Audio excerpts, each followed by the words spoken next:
হ্যাঁ, গাড়ির স্টারিং যদি ডান দিকে কাটেন তাহলে গাড়ি কোন দিক যাবে? বাম দিকে। ডান দিকে কাটলে বাম দিকে যাবে। এটা ভুল বললেন না? আবার আমি বলি, আপনি কিন্তু নার্ভাস হয়ে গেছেন, কিন্তু আবার বলেন ডানে যাবে। আপনি কোন দিক বলছেন? ভিডিওটা একটু মনোযোগ দিয়ে দেখেন, ইনশাল্লাহ এখানে আপনারা বুঝতে পারবেন যে মূলত পার্কিং করতে গেলে, মূলত গাড়ি ব্যাগ গিয়ারে চালাতে গেলে, ব্যাগের মাপটা শিখতে গেলে আমাদের যেই ভুলগুলি হয় সেই ভুলগুলি আমরা বসে বসে ঠিক করবো আগে। এই মাপটা বুঝে না, স্টারিংয়ের কাটাকাটি, যে গাড়ি আমি যে কাটতেছি কোন দিক কাটলে কোন দিক যায়, এই জিনিসটা আমরা অনেকে বুঝি না, যে কারণে আমাদের সমস্যাগুলো তৈরি হয়।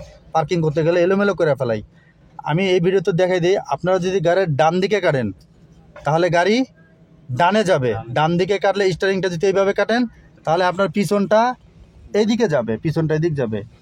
আর যদি আমরা গাড়িটা যদি আমরা এইভাবে যদি বামে কাটি তাহলে গাড়ির পিছনটা এইদিকে যাবে, বাম দিকে যাবে। ঠিক আছে? তো আমার সাথে আছে সাইফুল ভাই। সাইফুল ভাই কয়বার ভুল করছেন? 3বার ভুল করছেন। আচ্ছা, আমি আপনাকে বলে দিয়েছিলাম না যে ডানে কাটলে ডান দিকে যাবে, বামে কাটলে বাম দিকে যাবে? আচ্ছা, তো সাইফুল ভাইয়ের একটা মাপ দেখাই দিচ্ছি আমরা। আপনারা হয়তো দেখতে পাচ্ছেন এইখানে একটা হলুদ মার্ক আছে, দেখা যাচ্ছে। আর এই দিকে হচ্ছে আর একটা সাদা মার্ক আছে। তো সাইফুল ভাইয়ের মোটামুটি এই 2 দাগের মাঝখান দিয়ে সে যেতেছে, যেটা অনেক সময় দরকার হয়। আমরা অনেক জায়গায় বিয়ের অনুষ্ঠানে গেলে বা অনেক জায়গায় আমাদের প্রয়োজন হয় গাড়ি ব্যাগ গিয়ারে বের করার জন্য, সেই ব্যাগের মাপটা আমরা শিখাচ্ছি। যান ব্যাগে যান। তাহলে আমার কিন্তু এখন গাড়িটা কিন্তু স্টারিংটা কি আছে? সোজা আছে।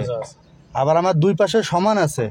তো এখন আপনি ব্যাগ গিয়ারে দিয়ে আপনি এখানে যাবেন, সোজা যাবেন। হ্যাঁ, ব্যাগে লাগাইছেন? যান, এবার যান, সোজা যান, কাটাকাটি করবেন না। হ্যাঁ, আর এই মুহূর্তে ভিডিওটা যারা দেখতেছেন আপনারা অনেকেই ভুল করেন।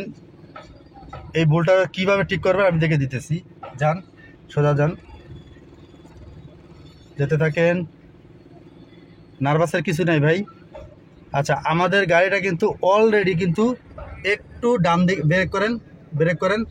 আমাদের গাড়িটা কি ডান দিকে বেশি চলে আসছে না? চলে আসছে। আমি কিন্তু ওইখান থেকে সোজা করে দিয়েছিলাম। এখানে কি হয়েছে? একটু বাঁকা হয়েছে, অনেকখানি ডান দিকে চলে আসছে। আর এইদিকে সাদা দাগ একটু বের হয়ে গেছে। একটু বের হতে অনেক। তা এখন এইটা আমরা কিভাবে ঠিক করব? এটা আমাদের ঠিক করার জন্য আমাদের গাড়ির স্টারিংটা কোন দিক কাটতে হবে? একটু বামে কাটতে হবে। এখন অনেকেই কি করে, বামে একবার এরকম করে স্টারিংটা, দেখি তো সারেন, মানে এরকম করে। এরকম করলে কোনো মাপ সমাধান আসবে না। যেহেতু আমাদের একটু গাড়িটা ডান দিকে নিতে হবে, তো আমরা এই কারণে বাম দিকে আমরা কতটুকু কাটবো? অল্প কেটে আমাদের কিন্তু ধরে বসতে হবে স্টারিং।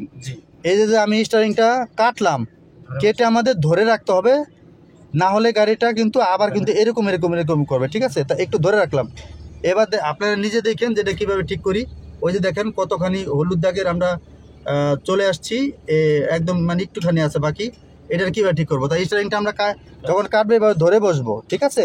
তাহলে এটা আস্তে আস্তে বামে যাবে, এরপর স্টারিংটা সোজা করলে সোজা হয়ে যাবে। যান, তাহলে এবার আমরা ধরে বইলাম, আমরা ধরে রাখছি। যান, যেতে থাকেন। হ্যাঁ, এটা প্রথমে একটু বামে যাবে। আপনার একটু দেখেন, ওই যে বাম দিকে যাচ্ছে আস্তে আস্তে। বাম দিকে আমরা জায়গাটা তাহলে আমরা পেয়ে যাব, ডান দিকের জায়গাটা পেয়ে যাবো। সরি, বাম দিকের না। দেখেন অনেকখানি ফাঁক হয়ে গেছে না?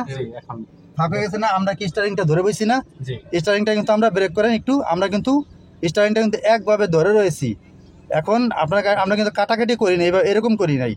এখন আমাদের ডান দিকে কতখানি জায়গা পেয়েছি আমরা?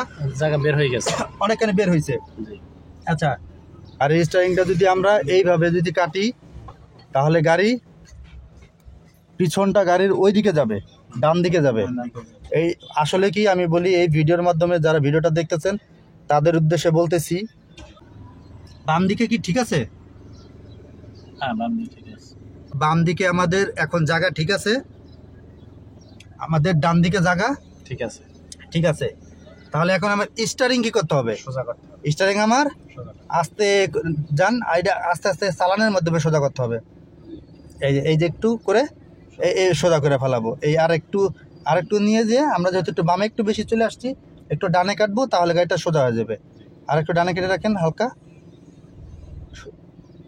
দেখছেন কিভাবে আমরা এটা ধরে রাখলাম। এবার সোজা করে রাখেন। হ্যাঁ, বাস। দেখেন দুই সাইডে সমান হয়েছে কিনা দেখেন। একদম সমান হয়েছে না? তো আপনারা এইভাবে আপনারা গাড়িটা আস্তে সোজা করবেন। যান চালান আস্তে যান, সোজা করেন, এবার আস্তে আস্তে যান। এইভাবে আপনারা যারা স্টারিংটা কাটেন এইভাবে ধরে বসবেন, তাহলে সোজা হয়ে যাবে গাড়ি। যান পিছনে যেতে থাকেন। এখন আপনারা যদি যারা স্টারিং এরকম করেন, তাহলে আপনারা কিছু বুঝবেন না, এলোমেলো করে ফেলাইবেন। ঠিক আছে? আচ্ছা ভাই, আবার বেশি ডানে চলে যাচ্ছে। তো আপনারা যারা ড্রাইভিং শিখতে চান আমাদের সাথে যোগাযোগ করবেন, ভিডিও স্ক্রিন দেওয়ার নাম্বারে কল করবেন। সব জায়গা থেকে এসে ড্রাইভিং শিখতে পারবেন। আমাদের কোর্স ফি 8,000 টাকা, আর আমাদের বাসা ভাড়া হচ্ছে 2,000 টাকা। 1 মাসের কোর্স, অটো গাড়ি ম্যানুয়াল গাড়ি দুটাই শিখতে পারবেন। ঠিক আছে? আর যারা শিখতে যাচ্ছেন সারা বাংলাদেশে যে কোনো জেলা থেকে এসে আপনারা শিখতে পারবেন। আগে সিট বুকিং করতে হবে। তো ভিডিওটা একটু ফেসবুক পেজ থেকে যারা দেখতেছেন আপনারা পেজটি একটু ফলো দিয়ে শেয়ার করে দিবেন, আর ইউটিউব থেকে দেখলে অবশ্যই চ্যানেলটি সাবস্ক্রাইব করে দিবেন। দেখা হবে নতুন কোনো ভিডিওতে। আল্লাহ হাফেজ।